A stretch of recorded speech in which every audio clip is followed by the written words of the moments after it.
নমস্কার বন্ধুরা, বাহারি কিচেনের চ্যানেলের তরফ থেকে আপনাদের সবাইকে স্বাগত।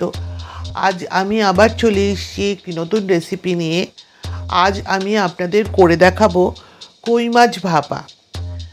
কিভাবে এটা রান্না করছি আপনারা দেখতে থাকুন। আমি রান্নাটা শুরু করছি।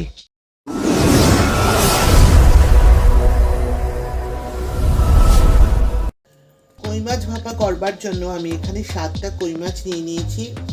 কই মাছগুলোকে নুন, হলুদ আর সামান্য সর্ষের তেল দিয়ে মাখিয়ে আধ ঘন্টা মতো রেখে দিয়েছিলাম।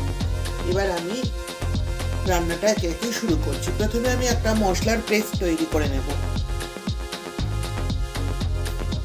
পেস্টটা বানানোর জন্য আমি এখানে নিয়ে নিয়েছি 4 চামচ সাদা সর্ষে, সামান্য লবণ আর 7টা কাঁচা লঙ্কা। এবার এটার সাথে জল দিয়ে আমি একটা পেস্ট তৈরি করে নেব। মশলার পেস্টটি তৈরি হয়ে গেছে। এবার আমি এই মশলার পেস্টটি দিয়ে মাছগুলো সব মেখে নেব।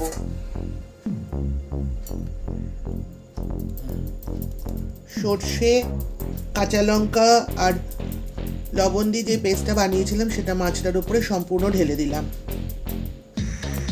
দিচ্ছি 2 চামচ টক দই আর দিচ্ছি 3 চামচ সর্ষের তেল।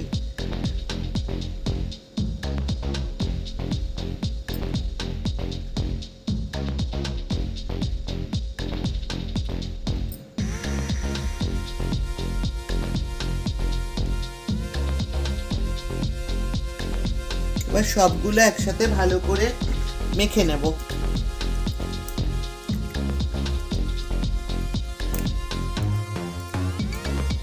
মাছগুলো ভালো করে মাখা হয়ে গেছে।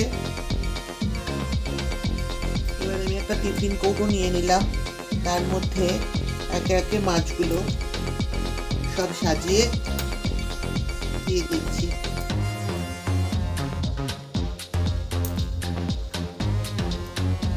থালাটার মধ্যে সব মশলাগুলো টিফিন কৌটোটার মধ্যে ঢেলে দিলাম। এবার মিক্সিং বোলটা ধুয়ে একটু জল দিয়ে দিলাম আর দিয়ে দিচ্ছি 4টে কাঁচা লঙ্কা একটু ফাটিয়ে।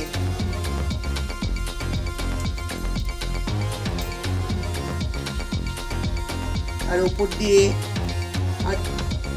একটু কাঁচা সর্ষের তেল দিয়ে দিচ্ছি।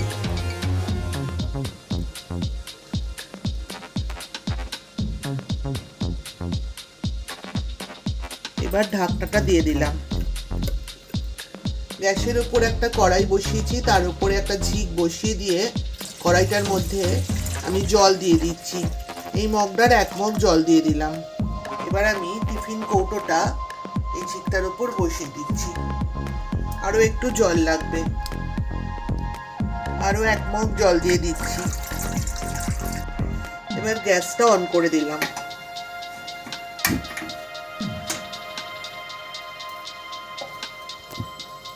কড়াইটা ঢেকে দিলাম।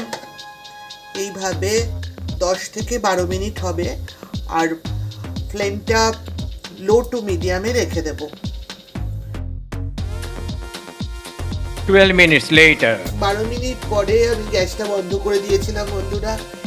এবার আমি ঠান্ডা হবার পরে সে ঢাকাটা তুলে দেখছি।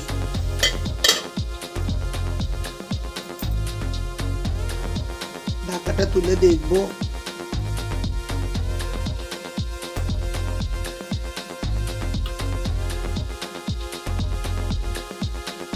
কই মাছ ভাপা রেডি হয়ে গেছে, আপনারা দেখতে পাচ্ছেন।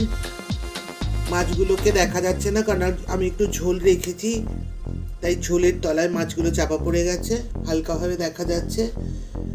আমার এই রেসিপিটি গরম ভাত দিয়ে খুব ভালো লাগবে খেতে। কই মাছ ভাপা একটা অনবদ্য খাবার। আপনারা এটা অবশ্যই বাড়িতে ট্রাই করবেন। ট্রাই করে কেমন লাগলো আমাকে কমেন্টের মাধ্যমে জানাবেন। আমার এই রেসিপিটি যদি ভালো লাগে তবে অবশ্যই লাইক করবেন, শেয়ার করবেন, আমার চ্যানেলটিকে সাবস্ক্রাইব করবেন, পাশে থাকা বেল আইকনটি প্রেস করবেন। যারা এখনো আমার চ্যানেলটিকে সাবস্ক্রাইব করেনি তাদের কাছে অনুরোধ রইল চ্যানেলটিকে সাবস্ক্রাইব করার। ভালো থাকবেন, সুস্থ থাকবেন। আজ আসি, আবার দেখা হবে নতুন কোনো রেসিপি নিয়ে।